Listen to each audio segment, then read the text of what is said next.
So perhaps if I just define an associate to be clear, an associate, a LinkedIn associate is somebody that is, number one, active on LinkedIn, obviously, right? They're of no great value to you if they're not especially active on LinkedIn in this regard anyway.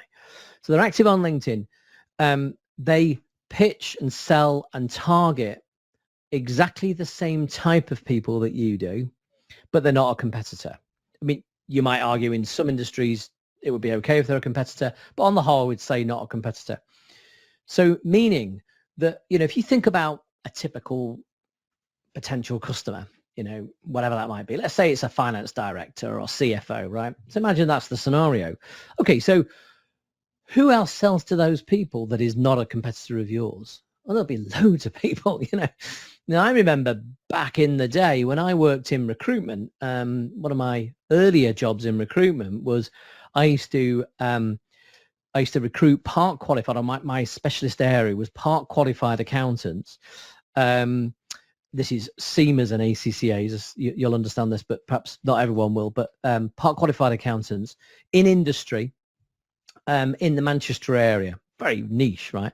That was my target type of recruit. And the people I would be dealing with as clients would be financial controllers and finance directors. And at a networking event, just pure coincidence, I got chatting to this guy who turned out to be a sales rep for Sage Software. Now, we were both at this event because there were people there that we were interested in, and we actually got on really well. And so we agreed to meet for a coffee because we seem to have a lot of contacts in common and all the rest of it. So we agreed to meet for a coffee after that. This is obviously way, way before LinkedIn ever existed, right? And we started collaborating and working together and swapping leads all the time. And I found that was really beneficial to me, both in terms of the research piece that I just talked about, but also in just terms of leads and opportunities. Now let's add the LinkedIn factor to that, because now last year, Dan Roth, in an interview, talked about core engagers. He actually talked about the way a post is disseminated across the network. And he talked about the 5 levels of dissemination. And the second one was core engagers. Now, the first one was people who've clicked your bell, but that's not really, I don't call that dissemination. That's like a notification. So it's not actually dissemination of a post. It's notification that someone's posted.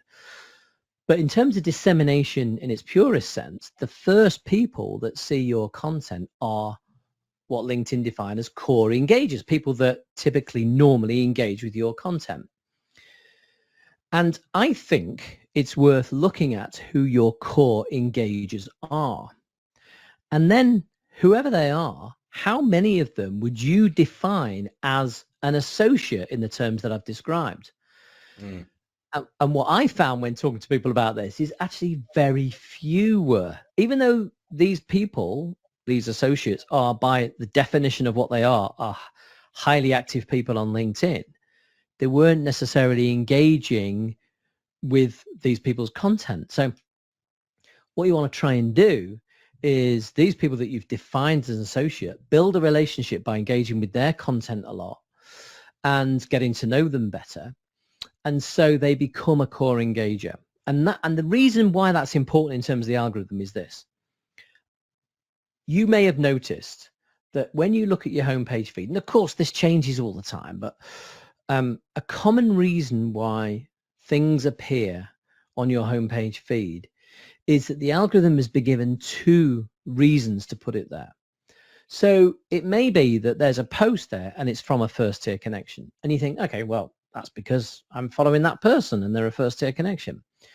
But then above it, it might say that somebody else, another first tier connection, or someone you're following, or somebody's following you, had engaged with that post, commented more likely, but maybe even just liked it. But that's the reason why it appeared.